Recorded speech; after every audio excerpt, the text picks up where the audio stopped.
Hi, everyone. I'm Jordan Greer with GT Planet, joined here by Andrew, our editor-in-chief, and Chaz, our lead video producer. And I feel like a broken record at this point, but wow, it has been another crazy week of Gran Turismo news. And we've known this episode of the podcast was coming for a while, and we've got a lot to cover for sure. So let's just jump right into it. The big headline, of course, is Gran Turismo 7 Spec 3.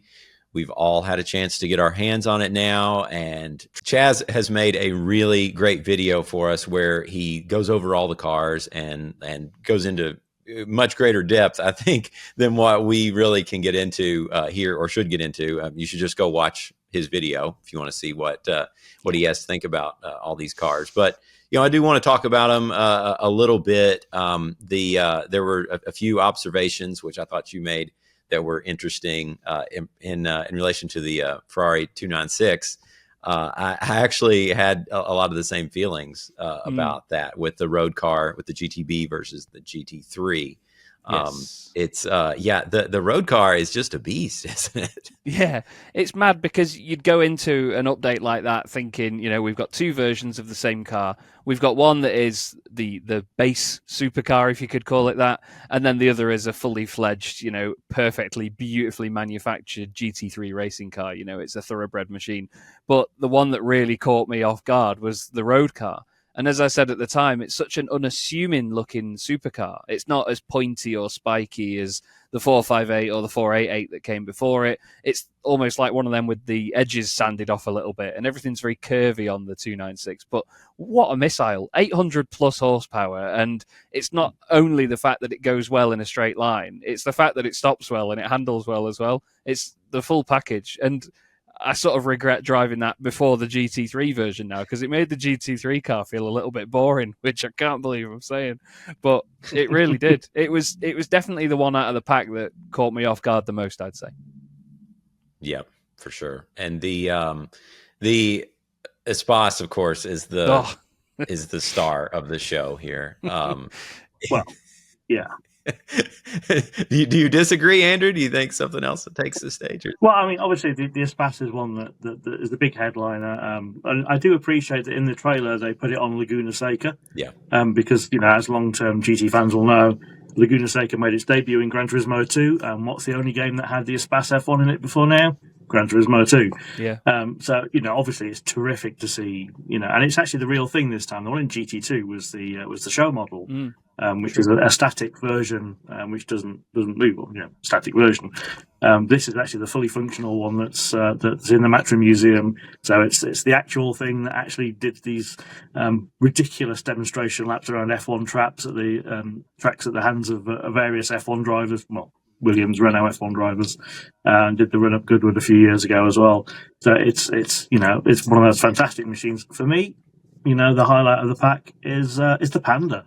I'm just waiting for all the boos at this point because but it's one of those tiny little boxes that we see all over European roads. It's a legend in Europe. The 4x4 particularly so is a legendary car in Europe.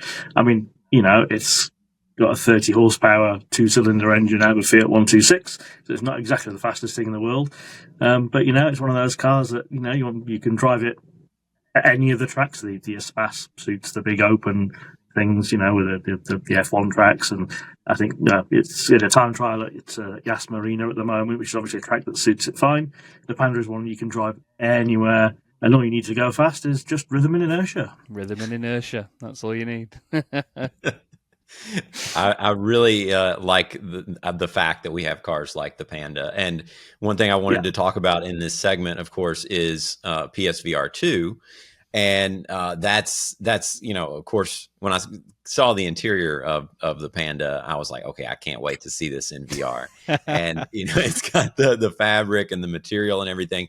And there's something about older cars with PSVR 2 that I don't think is talked about enough. And I mean, I know I talked about it in my review for PSVR 2, which I'm sure we'll have a link in the description if you haven't seen that video already. But older cars in PSVR 2 is just It's so special. It's so special, and for the Panda, it lives up to that reputation of just being a treat to experience in VR. And VR can, it can make you a little bit motion sick. It can make you feel a little uncomfortable. So to actually have a slower car like that, which has great visibility, you can see out of, I think it's something a lot of people should try straight away if they're just now getting into VR or just now trying it out. But the textures, the depth in the dash that you see, for the for all of the actual indicators, and there's a whole little like unit there of everything in front of you, and you just have that sense of space and depth, and it's so cool. It's so fun, and the material. That's another thing. It's like you can feel the difference in how things probably feel, and you really feel like you're sitting there. So it's a real treat in VR, and I'm so glad. So it's a little slow. Yep, I concede that point. Yes, yeah. I think Andrew said it had 30 horsepower. That's generous. It's generous. It is 29 horsepower. Yeah. It's got 29 real horsepower, but it's called 30 because it's got 30 evil metric units. Fired. I think it's fake quasi-metric Starker. Is it 30? Don't get me started. I think it's 30 horsepower if you've got all the heaters and the fans on full pelt. I think that's how it works. If you can get your hand out the window and push on the lamppost as you're going past.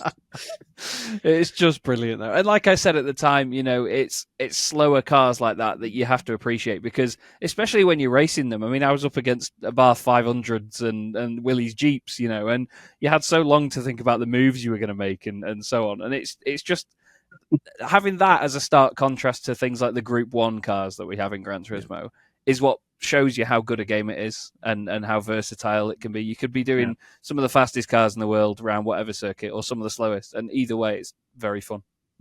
Yeah. And it's about the variety, and it shows off the variety of Gran Turismo, and it does kind of highlight the fact that these 3 car packs we've been getting over the past 3 years, I think 10 packs a month, 10 packs a year, so 10 months out of every 12, 10 packs a month, that'd be awesome. That'd be great. It kind of highlights the fact that if you view each of these packs individually, sometimes they don't seem that impressive. But if you view them collectively, so I mean, we've basically got 3 months of updates here, more or less. If you view them collectively, there's a range of there's something for everybody. You've got the slow Panda, which appeals to weirdos like me. You've got your GT3 Ferrari, which I think a lot of people have been asking for years. You've got the Espace F1, which is the kind of nuts thing that you only get in Gran Turismo. You got the tuner Mines, which has come back after all these years. You've got the FTO, the classic road car from Gran Turismo. You've got the Ferrari 296 road cars, the supercar, and then you've got the EV Polestar 5. So there's really a spread of something for everyone. So viewing these like 3 car updates in isolation, sometimes people go, oh, that's all very interesting. Oh, I don't like this, I don't like that, I don't like the other. But if you view them as a kind of a range of things, then you can get more of an appreciation for how many bases they're trying to cover all at once. 100%. Yeah. Yeah, they definitely want to showcase the diversity of Gran Turismo in each one of these updates, and I think they do a good job of that. And just to make a quick technical geek out thing is, as I tend to do in these things sometimes. He does. But I think they are also probably like to do this because of the fact that it's really showing off what the physics engine can do. So the range of the physics engine, I think it's probably easier to make a racing game that is tailored to more, like GT3 cars, or a racing physics engine that's more tailored to road cars. But to actually be able to handle something and replicate create a believable simulation of something like a Fiat Panda and a Renault Espace F1, like one of the most bizarre cars out there. And then you've got the F3500. It's like these open wheelers, and it's like it can do it all. So I think there's a lot going on under the hood that probably makes that possible. So it's a very good point. It's interesting. I will say, I thought that the GTR, and I love GTRs, don't get me wrong, but I feel like the Mines is a little bit overpriced for what it is. The $3 million. Yeah. I also felt like it was very subdued.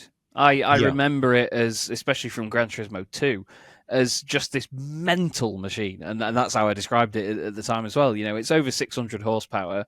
It doesn't even now have the right noise, I don't think. I know I'm not as qualified to say that, but you expect that RB, it's an RB26 still, isn't it? I don't think it's an RB28. It is, yeah. Yeah, but it makes an unbelievable racket in the real world, but they don't have that high pitched note in it, and it really sort of didn't disappoint me because it was still great, but I felt a little bit like more could have been done with that. That was the letdown of the bunch for me, actually, was the Mines. I still enjoyed having it. It's great to see it back and in such high fidelity in Gran Turismo 7. But yeah, that was the one that I was the most let down by, unfortunately.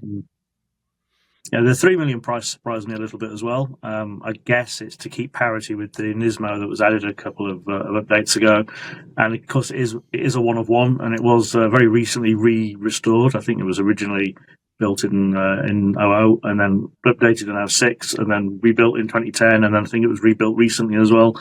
But yeah, it does seem a little on the steep side, but. I think money is not really that much of a problem at the moment in Gran Turismo, especially if you've accidentally bought the 5 million credits, as quite a lot of people on the forums did. Yeah, that's been a bit of a sting for a number of people, I think, that one. But yeah, there's a lot of varying opinions on how easy it is to do that if you have a quick scan. So yeah, a bit of a minefield, it seems, unfortunately. Yeah. So I do want to touch quickly on the Espace again. I know I keep coming back to it, but I love it so much. Don't blame me. It is another great car for PSVR 2. When you have a larger interior like that, I think it's the depth perception you get from the 3D effect with VR, but you feel like you're inside of an Espace F1, and you can look around. I love looking around and seeing the other seats, the other racing seats in there, and you can see the texture of the carbon fiber dash.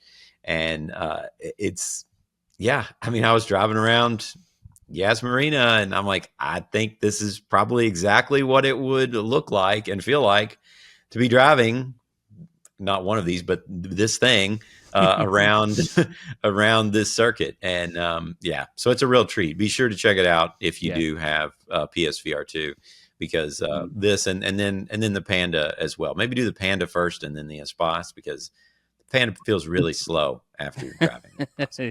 But, yeah, you don't want to exaggerate the effect in the opposite direction. Yeah, exactly. I mean, the Panda feels really slow after walking around a supermarket. Fair enough. That's fair. It does. That's fair. Yeah. But it's an overall a good collection of cars. I think that it's been well received. But very. I do want to move on and talk about the tracks, because these feel like the big headlines of the whole Spec 3 update, and maybe even of the Power Pack. They sort of outshine that, which we'll get to in a minute. But I thought it was kind of weird. Circuit Gilles-Villeneuve, or Montreal, which we might call it for brevity here. It's really good, and I was kind of surprised that it was not hyped up more before this was released as much as Yas Marina was, because it's really good. It's a great rendition. The environment is fantastic, and I'm like, why did they only really hype up Yas like this? I don't know. I thought that was strange.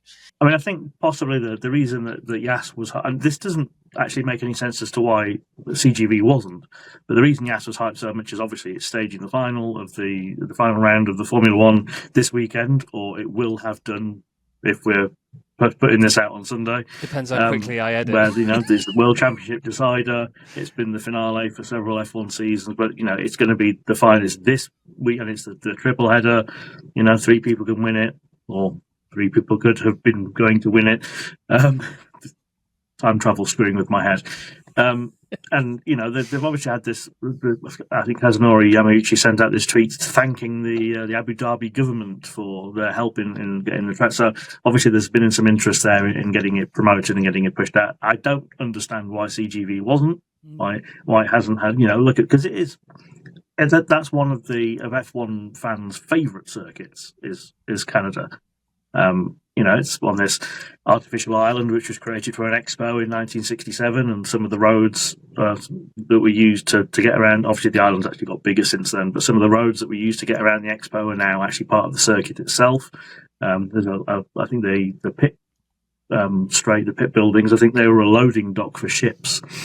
But it's one of those. It's an old school feel as opposed to the modern, Tilkedrome of Yas Marina. I don't understand why it wasn't promoted quite as much, because it's of the two, it's the track that I was personally looking forward to the most. I've got nothing against Yas. Yas looks terrific, especially at night with the hotel all lit up. But I was hoping that Montreal will get some of the same treatment, especially because it hosted a round of the GT World Series last season, when everyone was thinking, "Oh, they're hosting it in Montreal. That means the track's definitely coming." I guess they were kind of right, just not the right time. Yeah, it's very strange like that. I mean, I'm the same as you, Andrew. I was looking forward more to Circuit with Gilles Villeneuve than Yas Marina, and again, I agree. Yas Marina looks incredible. Little thing on the hotel as well, by the way, is when taking pictures like this one that I'll put on screen now of the Espace at night. While you're in the photo mode and actually messing with the camera, the hotel still cycles through its color cycle on all the lights. Oh. So you can sit and just wait for the perfect color that you want for the background of your pictures. So you don't need to be driving around it at the right time, which I thought was fantastic and really useful. But no, I think Circuit Gilles Villeneuve and Yas Marina are both great to have in the same update because they're very different circuits. One is very wide open. It's a modern day Tilkedrome. It's got obviously all the modern facilities and all the fancy looking lights and everything, but it looks very good in all of them. Like every single setting for the weather and the lighting looks great. But on the opposite side, Circuit Gilles Villeneuve is very narrow. It's an old school circuit, and it's got still a lot of close confines that can, scare you in any car, even in a Fiat Panda, I found. But again, the way that they've captured the event feel of both circuits and make them feel busy and inhabited, it's just brilliant. Absolutely fantastic. And it's what we expected from Polyphony. We spoke about it in the lead up to the update as well, that we knew they would make it more than just a track. It's the surrounding area as well that is so fantastic. And yeah, they've really hit the nail on the head with it. And I will say as well that I did find strange that out of all the circuits, when you are previewing them to choose what time of day you're going to race at, Yas Marina doesn't really show any track at all. It sort of shows a bridge and the background and the surrounding area. You don't really see any of the circuit on the selection for that, just because the surrounding area is so busy. And I'm not quite sure if there's any other tracks that are like that. So maybe it's a bit unique in that very small way. Another thing I'll say about CGV, which I've had the pleasure of actually being at, and one great thing about the track too is that after the race is over, you're actually able to walk on it. And so that's, of course, exactly what I did when I was there for the Formula One race. And I walked a full lap. And the thing about it is when you're there, it's shocking how narrow it is and how narrow it feels. And it's got this really closed in feeling, especially the first half of the lap. And of course, I'd played before I went to Los Angeles for the World Series. I had, I'd played F125 to sort of, refresh myself on the layout and everything, so that if I had the chance to play it in LA, I would be, decent. And it was a fine rendition of it in F125, but I didn't really feel that sense of closeness. Then when I played it in Gran Turismo 7, I suddenly felt that sense of space or lack of space. And it was like, wow, this is a much more accurate a depiction of the track. This actually feels, I didn't drive the track, but I walked it, and that's kind of what it felt like to be on the track, which is a great testament, I think, to the track team, and maybe it's the field of view and all that stuff. I'm sure F125 has the scale right. They have to. But something about the way it's presented or depicted in Gran Turismo 7 makes me feel like it's a more accurate recreation of the track. I thought that was interesting. It's like Monaco with trees, isn't it? Just Monaco with trees. Absolutely awesome. Absolutely awesome. But it's the fact that there are some wider open sections, like a lot of the chicanes. The trees don't completely engulf you around the whole chicane section, but you're very quickly into an opening and then back out of it again, and suddenly you're in the tunnel. And yeah, there's not many circuits like it. There really isn't, especially nowadays where they're all being smoothed out for Formula One cars that apparently can't go around tight corners. Yes, I mean they are the size of like a Suburban now, so it's not much of a surprise. Which does actually take us back to Yas Marina, because I'm actually slightly disappointed with Yas Marina because we've only got one layout, and it's a track that's built to have multiple layouts. Yeah, I think there's five racing varieties in the real world, and a rallycross course, like there is in Catalonia, which is actually in Gran Turismo 7. So I'm kind of a little bit disappointed we're only getting the modern F1 track and none of the other little ones, because that would seem like a good way to boost the track list a little bit. Not that GT7 needs it, because it already has more than any other Gran Turismo game in history at this point. Well, I even said it during my first laps there in the video of going around the circuits in the cars. I was like, I can't wait to see what layouts we have. Not thinking at any point that we might only just get one, and that absolutely bewildered me, to the point where I couldn't find a good way to express my disappointment with it, and I didn't want to make the video negative, so I cut that out completely. But yeah, it really, really shocked me in a very negative way that we only get that one layout, even if it was just slightly different and we got the chicane leading up to the hairpin at turn 5. That alone would have been a different layout, and that would have been enough, I think. But yeah, it's a big shame. Big shame. I mean, we can hope that it's something that they got in the works, because obviously they've been and they've done a proper scan, and there was the comments about the Abu Dhabi government helping them with whatever it was that they helped them with. I can't even begin to imagine. So we can have our fingers crossed, because we have seen new layouts for tracks arriving here and there. Like the Nürburgring had the endurance and the sprint tracks added. I don't even know how long ago, because it's been so long since we had a track last. I can't even remember. And we did, of course, have the rallycross version of Barcelona added as well. And actually, even this update has added a reverse version of the Nürburgring, because... Oh, yeah. Yeah. Because why not? that came out of nowhere. Yeah. Why not, eh? Actually, it reminds me a bit of the... Because they do a rally there every year, but I don't know that they use the whole track in reverse. I know they use some of it. It's called the Köln Ahrweiler Rally. It uses some of the Nordschleife backwards, which I suppose fits with that 930 Turbo Rally from the Power Pack. Yeah, that reverse Nürburgring caught everybody off guard. I think everybody's like, "What?" I mean, it's interesting. I'm glad they did it, but I don't know it just seems sort of random. I mean, it would be great to have sort of, a rallycross course there, but yeah, that's an odd one. But yeah, I think that to me, one of the great modern mysteries of Gran Turismo 7 and Gran Turismo games in general is why we have these beautifully detailed tracks with multiple layouts and in real life, and we don't have those layouts in the game. It just it's baffling. I cannot come up with a reasonable explanation for that. No. Because it's there. It would only make the game look better on paper. It would.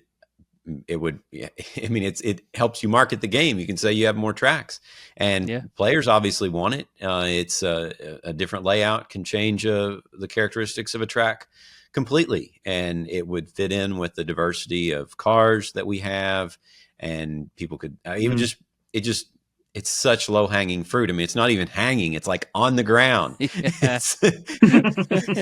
I do not get it. I do not understand it.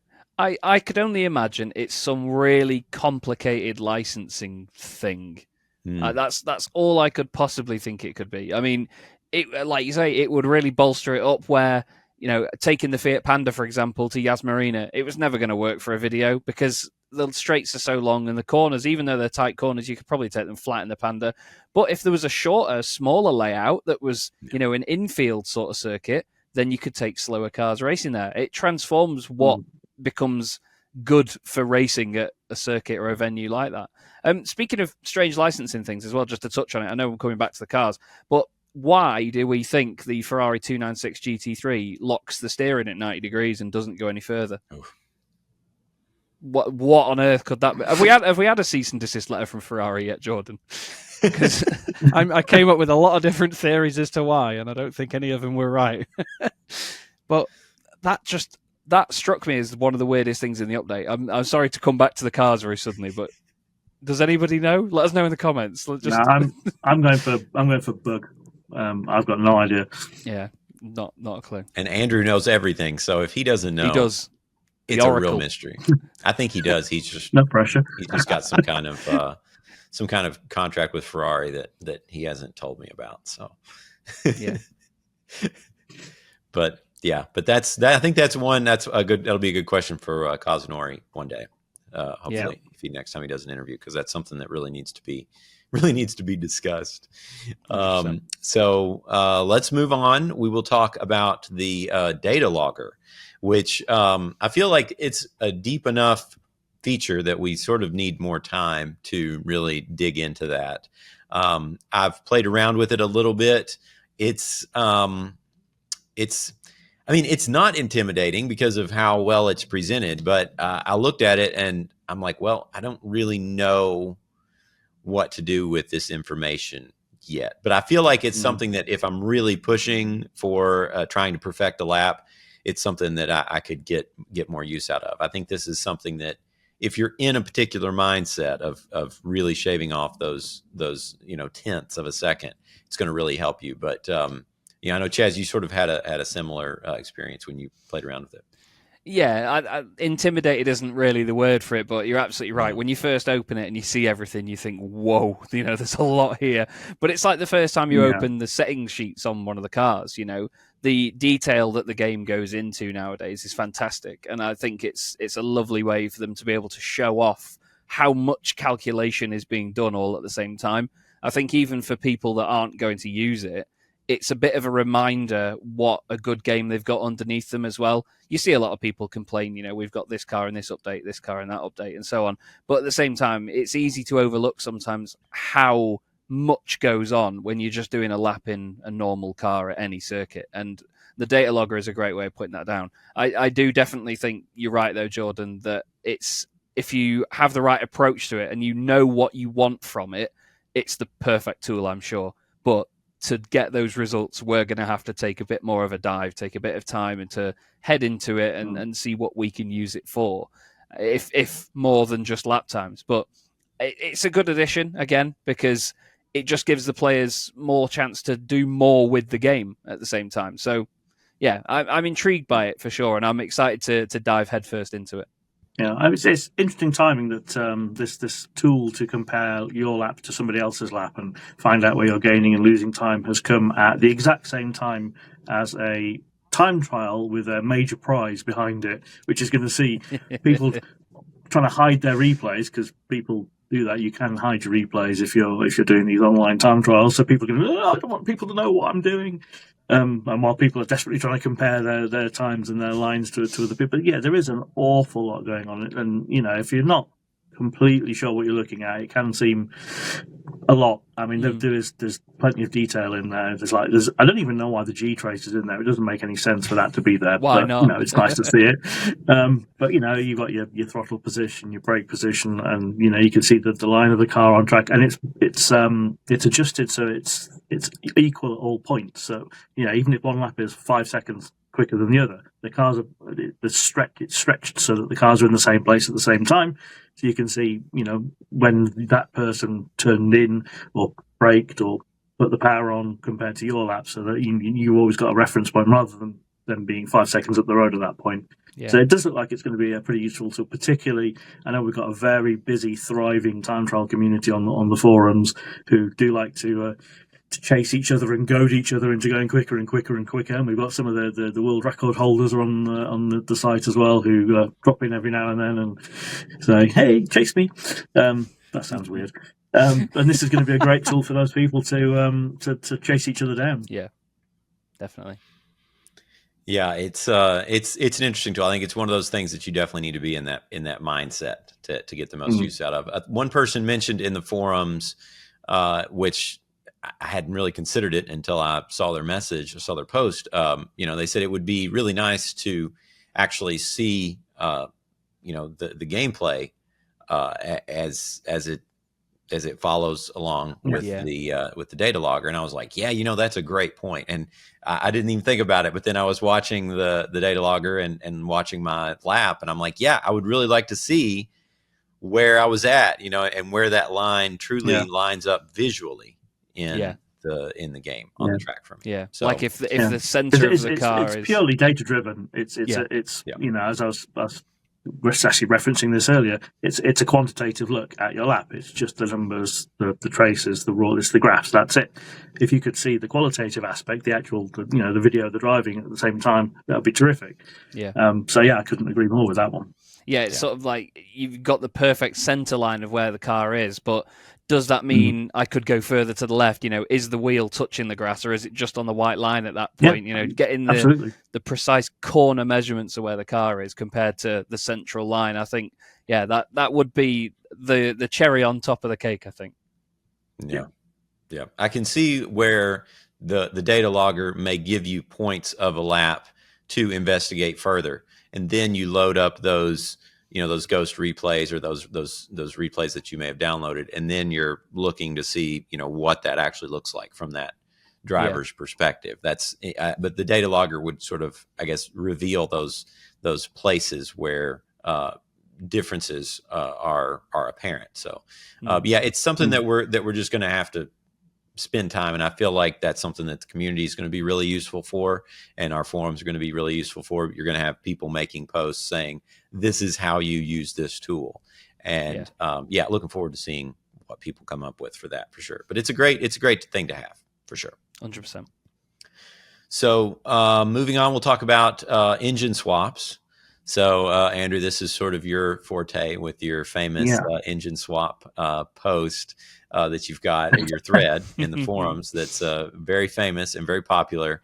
I think one of the interesting things now with the new F3500B is that we now have V8, V10, and V12 engines, and again with the Espace F1, the Espace F1. So you could actually engine swap all these open wheelers to sort of build the car that you want. Yeah, or grid.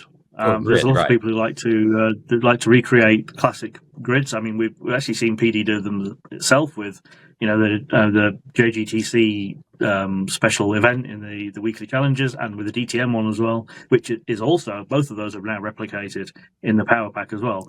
People like to recreate these classic grids. So you've now got the F3500A, which we had a while ago, which is the V12. We've got the F3500B, which is the V8, and they're similar-ish F1 cars. So they're from, we don't fully know what inspired them, but there's a variety of different body parts you can change the nose and the wings, and to make them look like various different cars from the same sort of era. So you've got these two cars can actually now interchange engines, so you can put the V8 in the A and the V12 in the B. But as you say, the Espace F1's come along. That's got the V10 from the Williams Renault from the same era.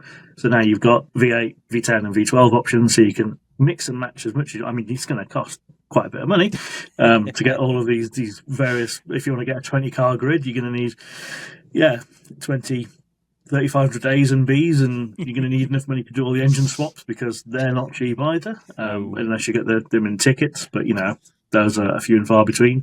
So it's going to be a case of buying all these engines, and you could make whatever F1 car from that kind of golden era, the kind of Prost, Senna, Hill, Mansell, that sort of era, to do whatever you like in terms of F1 cars. So that's I think possibly the highlight of the engine swaps list this time round. We've got a few dozen more options for the Bugatti Chiron W16. It goes in a bunch of various different Chevrolets at the moment. So I think there's now a C5, a C7, and a C8 option to putting quad turbo 1600 horsepower W16 engine in somehow. The Espace V10 that goes into the Mark V Supra as well, the 2019 model, not the later one. So that's a replica of a well-known tuner car in the real world. There's actually two that we don't actually really know at the moment. I think somebody's actually got one now, but it's really complicated to explain, but you can get these special tuned cars in the Power Pack, and they appear in the main game, kind of. They're based on cars that are in the main game already, and 2 of them have engine swaps available already. But we don't know what they are, or we didn't at time of writing. But we think that they're going to be the same ones that are the base cars used as well. What else have we got in there? The FTO, that's immediately got the Evo Group B rally, which I think all of the Mitsubishis now have as well. So that's quite a boost for the FTO. I mean, I like the FTO as it is. Yeah. Nice little screaming little V6, not as small as my MX-3 V6. But it's a lovely little engine. But now you can just shove that Evo Group B rally engine in it as well. So yeah, there's I think 20 new swaps. There's 22 new applications across 20 cars, because obviously the 2 F3500s can now get 2 additional engines as well, so that they duplicate. So yeah, it's the biggest batch of engine swaps we've had in one update so far. But as I said earlier, this kind of is 3 updates in one, so it's about there or thereabouts. Yeah, it's proportionate, isn't it? Yeah. Yep. Always interesting to see what engine swaps are arriving in all these updates. It remains a very popular feature of the game, I think. It does. One of our most popular threads on the forums, for sure. It always shows up very high in the analytics. So anyway, moving on, we need to talk about sort of a little last-minute surprise in Spec 3, which was the implementation of Fanatec FullForce, the long-awaited force feedback, like way too long. Way too long. Yeah. I think somebody counted up. It's like 20 months, I think, since this was officially revealed, and it's been, I guess, really like 2 years since Andrew. I think you and I were there in Barcelona when that was first shared with us with the Fanatec people there, and we're like, wow, this is really exciting. And you got some B-roll of me driving with the Gran Turismo DD Extreme, and it was very exciting. And I think you were right there when they were telling us, oh, it's coming. It's right here. It's ready to go. And it was not. Yeah. I mean, to be fair, Fanatec has been going through some stuff in the intervening period, but it has been a while. Yeah, it has been a while. So I was very, very excited to try this out. Although I will say, just as a quick aside here, of all of my tasks involved related to GT Planet, especially in terms of content production, probably near the bottom of the list, if not at the bottom, is describing force feedback effects. Because it is so hard to do and so hard to put into words what games feel like with wheels. And you tend to just sort of use the same words and the same phrases. But I'll do the best I can to describe what this feels like. And I will say another caveat, if you will, is this still feels like a bit of a moving target in terms of what this final implementation is going to feel like. If you watch our threads in our forum discussing FullForce, and of course the Fanatec has their own forum, there's firmware updates. This is still sort of bleeding edge stuff, despite the fact that we've waited basically 2 years for it.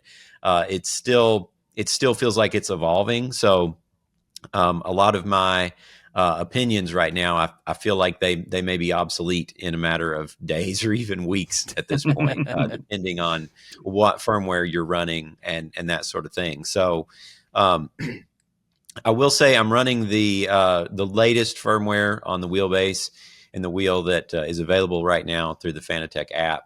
And there's some beta versions that are available. I'm not sure what's going to happen with that. And of course, also people are going to figure out the best way to tune FullForce to get get the most out of it. But I will say it's pretty darn good. It's really impressive. You notice it more when you turn it off. Like when I first started using it, I was like, okay, yeah, this feels really good. And then I went into the wheel settings and I turned it off, and I'm like, oh, yeah, that's what it felt like without it before. So there is, I think a lot of people are going to compare FullForce, and they'll want to know, how does FullForce compare with Logitech TrueForce, which is sort of Logitech's take on this. And the thing about TrueForce is that obviously Logitech is not super transparent about how it works exactly, but there is sort of an audio component tied to it. So you sort of get the impression that whatever sound is coming through the game, that's sort of inspiring, I guess, the TrueForce implementation from the Logitech wheel. And on FullForce, you don't get that impression. And it seems to be fully driven by the physics of what's happening to the car and the tires in the game, which I believe is a significant plus for FullForce, because it's only giving you those high frequency vibrations when they actually mean something, not just when it's an opportunity through a high revving engine or something to give you more of those high frequency vibrations. So that's sort of the main thing. But I got to say, rumble strips come to life in the game. The rumble strips have felt really dead in a lot of recent Gran Turismo games, and with FullForce in GT7, like they're there, you feel them, and it's a treat. All of the track edges, if you drop a wheel off, you really feel that in the wheel a lot more now. And the understeer, the effects of understeer feel really good. It's not. It sort of, it almost felt like a canned effect in some ways, when you would start to understeer and you're like, oh, I'm understeering. And you say, oh yeah, you feel the understeer, and you do through the wheel, through the force feedback. But now with the FullForce, it's a much richer experience to understeer a car. As weird as that sounds, the things we say, the words that come out of our mouths describing these sim racing games is kind of strange. But yeah, that's one thing I definitely did for sure. I'm just like cranking the wheel to see, what does it feel like? And it feels like I have more control of the car. Feels like you can sort of tell when the tire, like if half the tire even touches a curb or a rumble strip, like you can just kind of feel that. Again, it's so hard to put this into words, but yeah, I'm really happy with it. I've got to spend a lot more time with it to really develop an opinion and get more experience in more cars, faster cars, slower cars, that sort of thing. But overall, I think it's definitely worth the wait, and it's one of those things that once you get used to, you're pretty much gonna have to have it for anything to feel comparable. But having said all that, I know that people posted their impressions in the forum, and they were not completely blown away. And I will say that it's not so revolutionary that you're like, wow, like this changes everything. It's not not that significant, but it is. I don't want to oversell it, but it is really good. Also, I mean, I feel like if you really truly want the best experience in the game, then yeah, you've kind of got to be using a FullForce wheel. So treading a very thin line there, Jordan. yeah. I'm still mad about the fact that it took so long. I feel like that. I don't know who to blame. I don't know to blame Fanatec. I don't know whether to blame Polyphony. But when I'm told that a feature is coming soon, and and I put that out there in my review, and I really considered. I knew it would probably be pretty good, and I considered that as a factor in my review, and then nothing happens for 2 years. That just puts sort of a dark cloud over the whole thing, because you have people spending a lot of money on that DD Plus wheelbase and the Gran Turismo DD Extreme bundle, and to say that something like this is coming and then not have it ready to go in a matter of weeks. I mean, they really should have just not said it, but they wanted to sell more wheels. So they're like, oh, hey, we've got this thing FullForce coming. And in reality, the honest thing to do would be to say, would be to not say anything about it until it was ready to go. And then, oh, by the way, it's just going to be supported on our DD Plus wheelbase. And, here it is, then go out and buy it. So I felt like they were sort of, it was a little bit dishonest, and I didn't really like how that whole thing was handled. And then there's complete silence from both companies for basically that entire time. There was just nothing. I really didn't like the way that was handled, and I'm still bitter about it. I'm still bitter about it. Still mad. It doesn't come across at all. No, not at all. Yeah. But no, I mean, at the end of the day, though, I totally get it, and I won't lie. Even from a personal perspective, I'm glad that it turned out to be good after all of this time. I think Jordan would have been fuming, and he would have seen the red glow appearing on me and Andrew either side of him. But but you're absolutely right, though. Just jumping back on the understeer thing, because as I've explained before, I'm on a belt-driven wheel, and even if Andrew plays a lot on a controller as well, on a pad.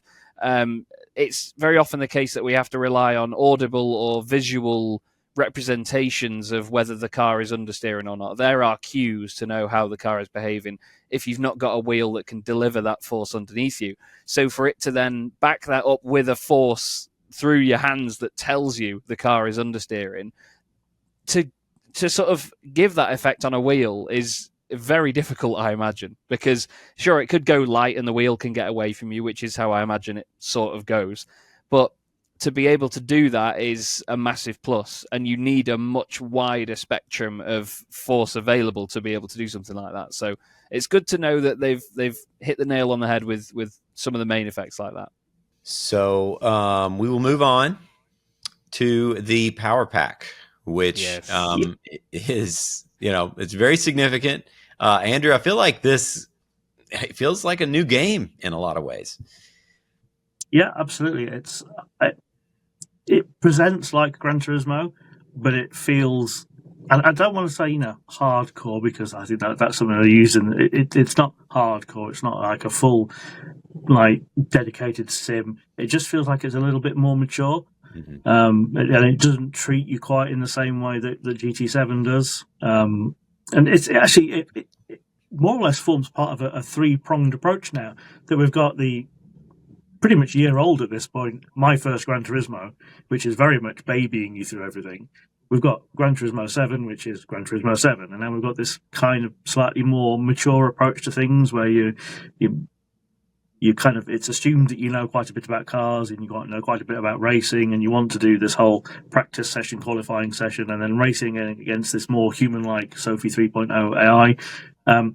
There's no more of this chase the rabbit stuff that you get in Gran Turismo 7, which, as far as I understand it, is there because the idea is that you will be racing against the AI.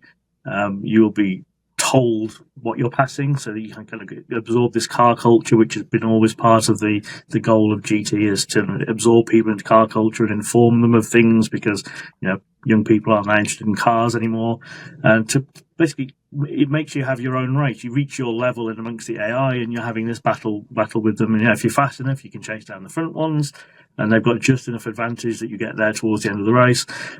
So that is basically why GT7 is as it is, with this whole chase the rabbit. You start in 20th. Although there is one race where there's 5 cars and you start first. Never understood that one. So you have this kind of like junior formula in my first. You've got the regular game in GT7, and now you've got this more mature thing. And the whole thing presents as a slightly more grown-up thing. When I was playing it originally, I knew it was Gran Turismo, obviously, because it looks basically like Gran Turismo. But it presented almost as a new game. As Jordan said, it was a very unusual feeling that I was playing GT7, but not GT7. And it's just little tiny touches to the whole user experience, such as the change to the timing tower, where in GT7 as it is, you've got the red box which tells you how far away you are from the leader, unless you are the leader. In the Power Pack, you now got the position fore and aft as well. And all of the drivers are listed according to their gap away from the leader, which is more like real-world motorsport. And it's a more useful thing because, it's nice to know how far you are ahead of and behind the cars either side of you. The time information is now on the screen at all times as well, so you know what your rivals are driving, which is information that you would get from your race engineer if you're doing actual motorsport. Speaking of race engineers, I know a lot of people have been commenting on this on the forums, but I actually quite appreciate the fact that you get Sarah popping in and telling you set the fastest lap or who's leading right now. Although there is a bit of a lag there, and if there's a bit of a battle going up front, she gets a bit confused as to who's leading when. But it's a fun little. It's just basically a little component that's borrowed from real world motorsport that kind of lends a slightly different feel to the Power Pack. It's been an interesting one. I mean, I know a lot of people are like $29, well, $30 or 25 quid in the UK, and like, you know, that's almost a full get. Well, you know, it has just been Black Friday. The games are all discounted. You know, there's 50 races in there. A lot of them are of a similar format to the ones you get in GT7, so they're relatively short.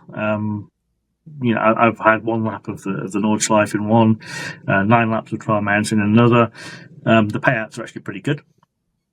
There are some endurance races that come later. You will need to do an awful lot of driving in the Power Pack to actually get to the endurance races in the first place, but they are there.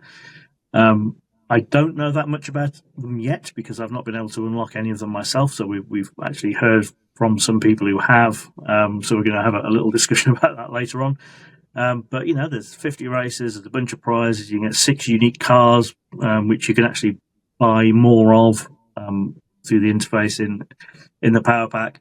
And it seemed like a good addition all around. And I said that the racing is more genuine than against the AI in GT7, and it just presents in a more grown up way. And I really, really hope that this is the direction that GTA is going to be going in whenever we see it. Yeah, 100%. And I'll preface my thoughts by saying that I think for the money, it's worth it on its own. If you looked at it as a standalone game, a lot of people would pay that money for it just on its own as it is, you know, without it being in addition to Gran Turismo 7. I think it's absolutely awesome. You know, the challenge of it. I mean, people will see on the video that we did where I was just doing qualifying in the Civics at Tokyo Expressway, and I felt under pressure. I felt like I had to try because, let's face it, we've all done the Sunday Cup at some point, and against 50 horsepower cars, we've all turned up in something with 600 horsepower that will breeze it just to get it out of the way for the weekly challenges. Yes, it can be quite funny sometimes, but the challenge isn't there, so you feel like it's a bit of a hollow victory. I finished second at Tsukuba in those damn A86s, and I felt like I was on top of the world because all of a sudden it was this humongous challenge. I spent, I think, 8 of the 12 laps chasing Miyazono down. I was only taking about 1 or 2 tenths a lap out of him, but I was loving the chase, and I was loving that I had to try that hard in a Gran Turismo game to beat the AI, and it was a real experience, especially as you feel the weekend structure of it. It's a standing start, so you're all in the same place as a real-world race is. It's so much closer to real-world motorsport than any of the race formats that we've seen in Gran Turismo 7 up to now, and that alone was a massive breath of fresh air. But with the welcomed challenge of having to kick a car's head in and really test the physics to go chasing, it was just, I found it immense fun. Whether it's just because I'm at an ish level with the AI, I don't know. People might have different experiences based on their capability, but again, that's something it gives you. You get a choice of 3 cars to make it easier or more difficult for you. And it's, again, just, it appeals to so many people already, just straight out of the box with no amendments. And I think they've really hit the nail on the head. I feel like Spec 3 is, the Power Pack, I should say, is, it's making me feel things. You know, it's making me feel things that I haven't felt since I played Gran Turismo 2, you know, like back in the day when I was really into the games and felt like I was really having to work hard and compete. And like I was going through something, a race weekend of sorts. And it made me sort of realize how much the rest of the game, the game structure was really lacking. And I didn't even realize, I mean, obviously I read the forums. I know how much people complain about it all the time, and I agree with them. But when you actually see it firsthand and you're just like, oh yeah, this is really cool. Like, this is really fun. It feels like there's more of a structure available now. that you can actually follow and more of a challenge. And that's something I think we talked about it on one of the podcasts here. It's that the game, I feel like Gran Turismo games should not shy away from challenging the players. I feel like they should be hard. They should be difficult. And I know that obviously you want to make the game accessible to a wide range of people. If the game had not been accessible to me as a young player, I probably would not have gotten into it, and we wouldn't be sitting here now. But I think that it's really important. I don't feel like I've really been challenged by a Gran Turismo game significantly. And I'm not a great player or anything. I'm just average at best. But I don't feel like I've really been challenged. But I feel like that's sort of what these Power Pack events do.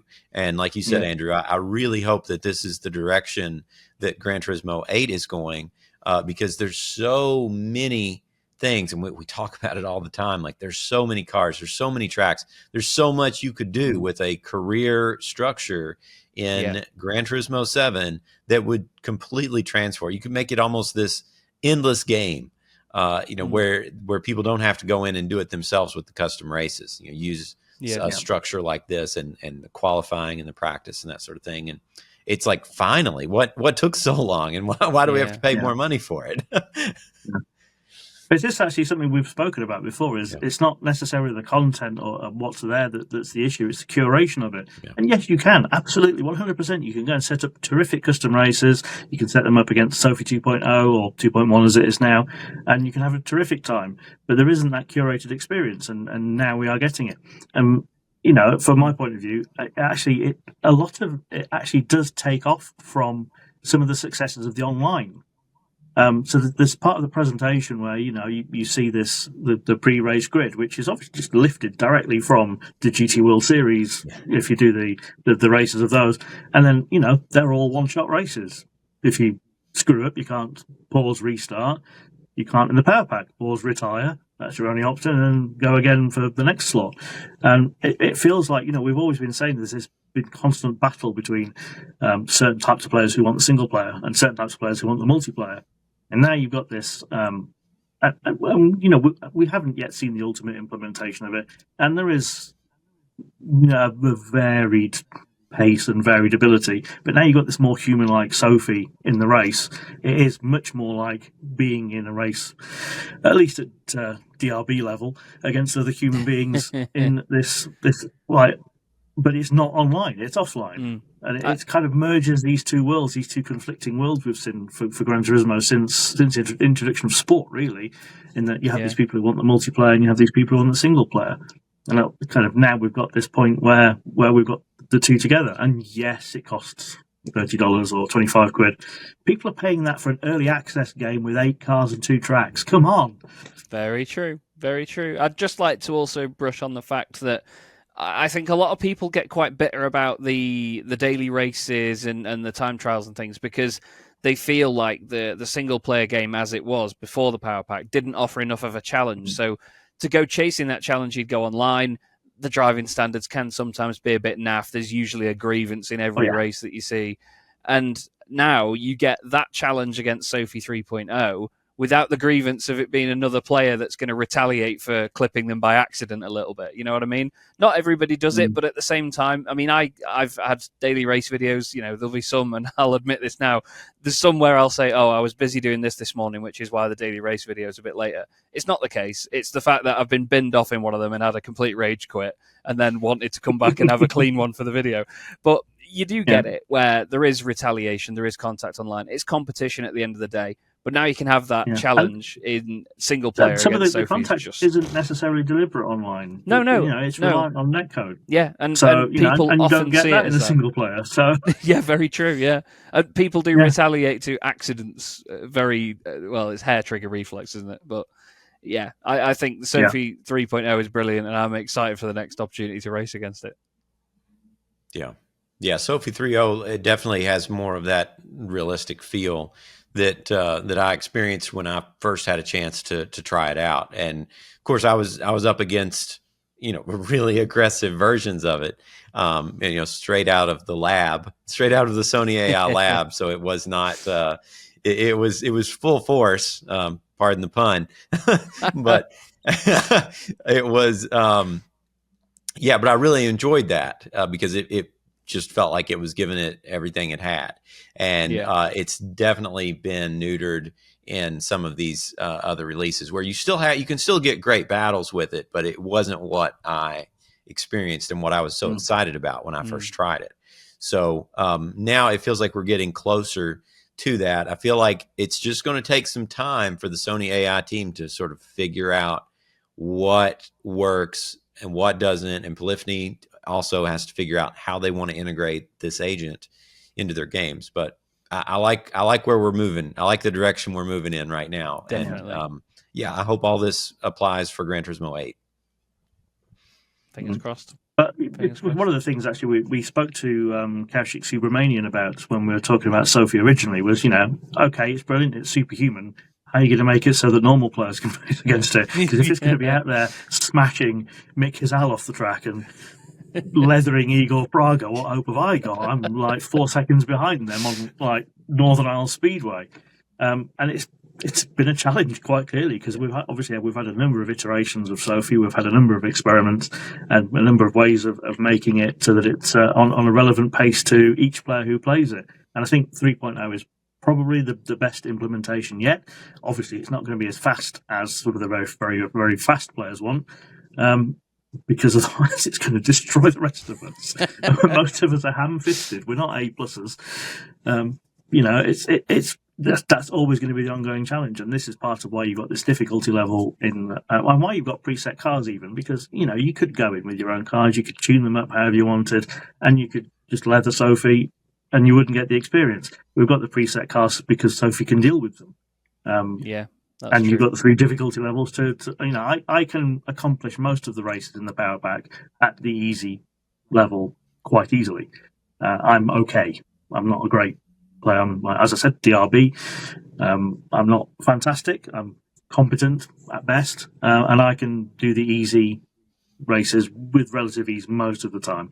The Willow Springs FF tuning challenge was an absolute nightmare, but other than that, most of the time, easy is fine for someone who's as average as I am. So obviously, the more advanced players are going in with the more difficult levels, and they're finding those a bit too easy for them. It's always going to be a developing thing where they're going to be trying to have to find a level where there's going to be acceptable for enough people.